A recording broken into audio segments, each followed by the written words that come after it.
సభా విజ్ఞాపన.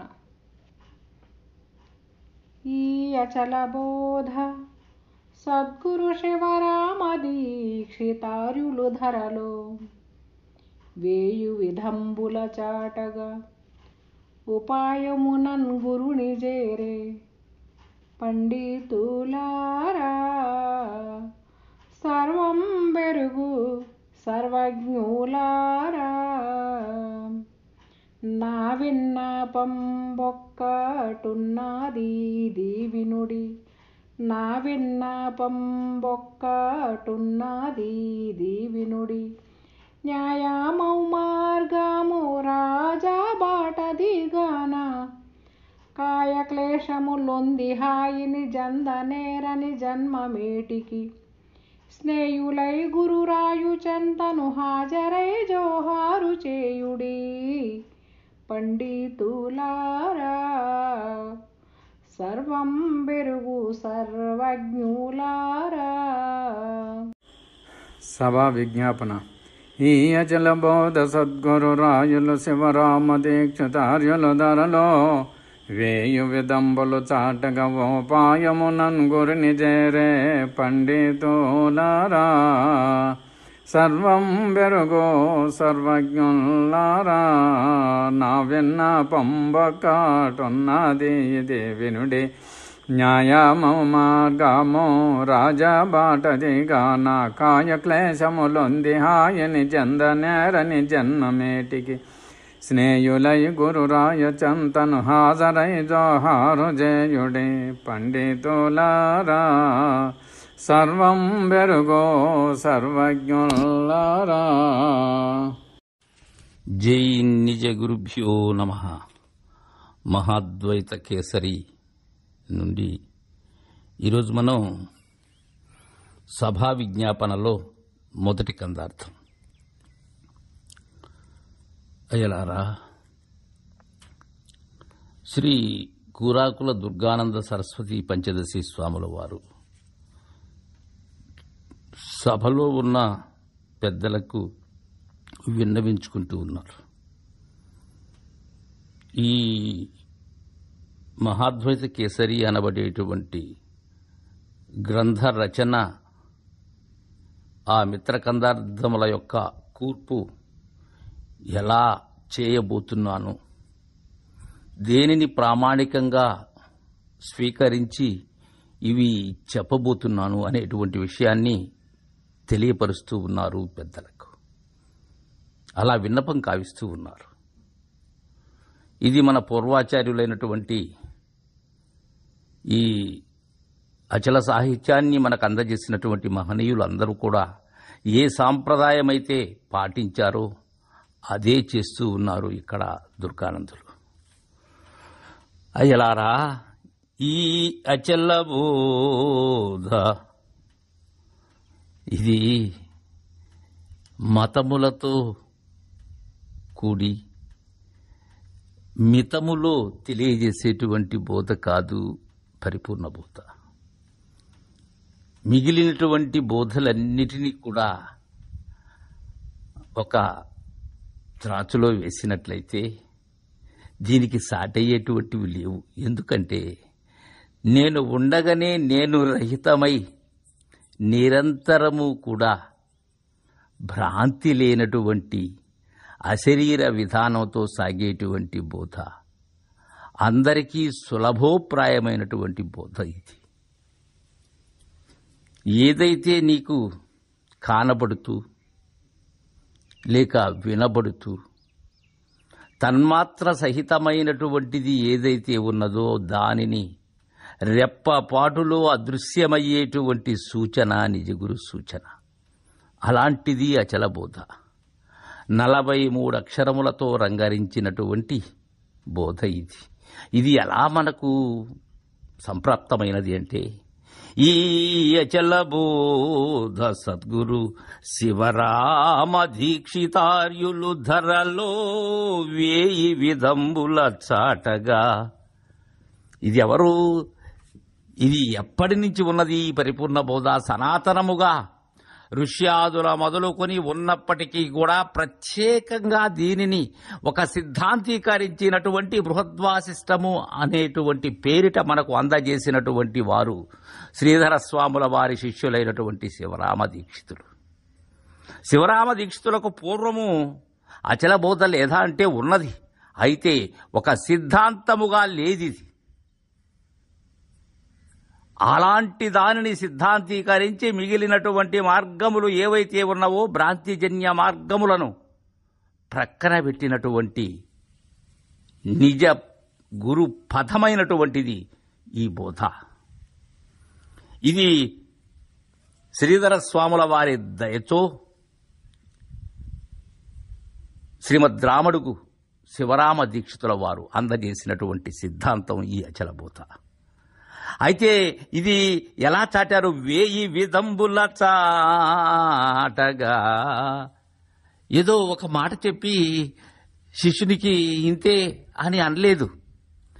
శిష్యుని యొక్క సంశయము పూర్తిగా రహితపరచేంత వరకు కూడా గురువు శిష్యుని వెన్నంటి ఉండి చంకలో కోనలాగా బోధించారు. నిరంతరము కూడా తనను ఆశ్రయించినటువంటి శిష్యుని, ఆసక్తి కలిగినటువంటి శిష్యుని, ఈ విషయాన్ని మనం గమనించాలి. శిష్యునికి ఆసక్తి లేనట్లయితే గురువు ఎంతగా చెప్పినా ప్రయోజనం ఉండదు. ప్రక్కత్రోవలు చూసేటువంటి శిష్యునకు ఏ గురువు కూడా సరిగా బోధన చేయలేడు.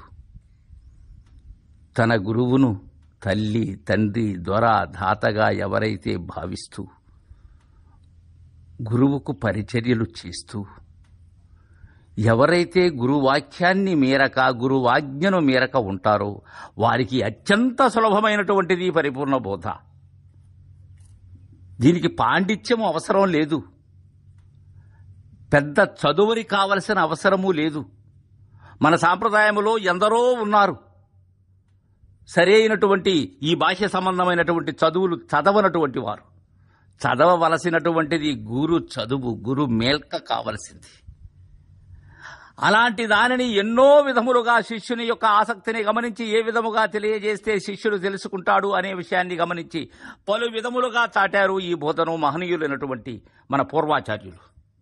1000 విధంబుల చాటగా ఉపాయమునను గురుని జేరే పండితులారా. ఎలా చేరారు వీళ్ళు? ఉపాయముతో చేరారు. ఈ ఉపాయమే ప్రధానమైనటువంటిది. ఎవరిని పడితే వారిని గురువుగా స్వీకరించటం కాదు. ఎవరు 4 మాటలు కమ్మగా చెప్పారనే ఉద్దేశంతో, చాలా బాగా చెప్పారనే ఉద్దేశంతో గురువును చేరటం కాదు.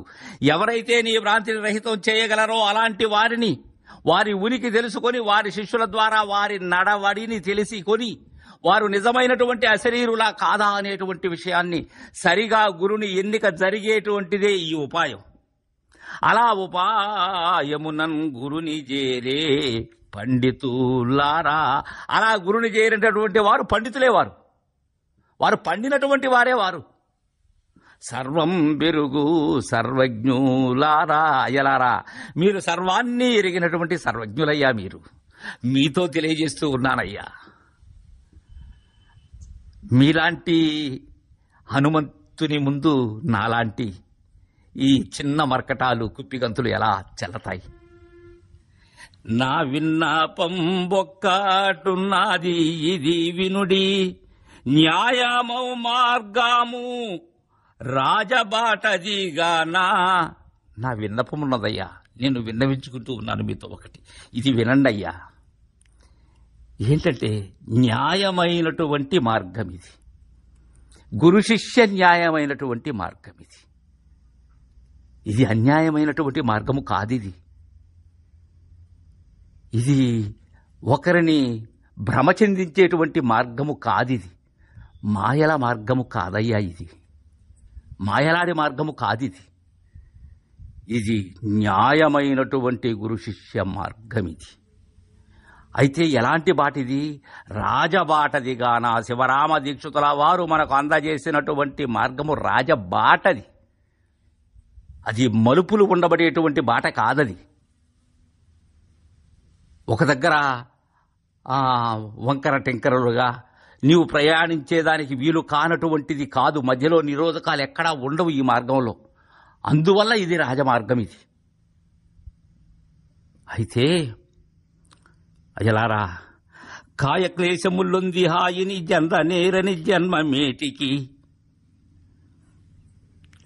కాయక్లేశములుంది నిరంతరం కూడా ఈ దేహ బాధ, ఈ ఆకలి తప్పులు, అవే క్లేశములు. జనన మరణములు, సంకల్ప వికల్పములు, ఈ షడూర్ములతో, ఆధ్యాత్మిక ఆదిదైవిక ఆదిభౌతిక అనబడేటువంటి తాపత్రయములతో, దేహధన పుత్ర ఈషణత్రయములతో, లోకశాస్త్ర దేహ వాసనలతో ఎందుకయ్యా ఇది? వాటితో హాయి లేదు. అయితే వాటిని పక్కన పెట్టి హాయిని జన్మనేరని జన్మమేటికి. ఈ హాయి ఎక్కడ ఉన్నది? గురుని సన్నిధే హాయి. ఇంకా ఎక్కడా ఏది మనం అనుకునేటువంటి బాహ్య సంబంధమైనటువంటి కాసేపు ఉండబడేటువంటి ఆ సుఖమో లేకపోతే దేహానికి బడలెక తెచ్చుకునేటువంటి విధానమో అది కాదయ్యా హాయి. నిరంతర హాయి ఏదంటే గురు సన్నిధి, గురు సన్నిధానమే హాయి. స్నేయులై గురురాయు చెంతకు హాజరై జోహారు చేయుడి. స్నేయులై, ఎంత పదాన్ని వాడారు దుర్గానంద పంచదశి స్వాముల వారు. గురువుతో స్నేహం చేయమంటున్నారు, నెయ్యము చేయమంటున్నారు. ఎలా ఉండాలి అది? భయముతో కూడినటువంటి స్నేహం అయి ఉండాలి. అది భక్తి, నిజమైనటువంటి స్నేహం అదే. గురువుతో ఉండవలసింది ఏంటి? భయముతో కూడినటువంటి స్నేహం ఉండాలి. అది అభయమై ఉండాలి. అది గురు రాయు చెంతకు హాజరై. దుర్గానంద పంచదశి స్వాముల వారు కొన్ని పదప్రయోగాలు చాలా ఘనంగా చేశారు. హాజరై అంటే అక్కడికి వెళ్ళి వచ్చి ఉన్నవారు హాజరు అంటారు. కోస్తా ప్రాంతాల్లో అయితే ఎదుట అంటారు. అంటే ప్రత్యక్షంగా గురువు చెంత చేరి గురు సమీపంలో గురు సన్నిధిలో ఉండటమే హాజరు.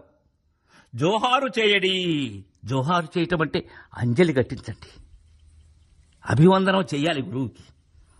అదే కైమోడ్పు లేక గురువుకి నమస్కారం చేయటం, గురువుని మ్రొక్కటం, అదే జోహారు.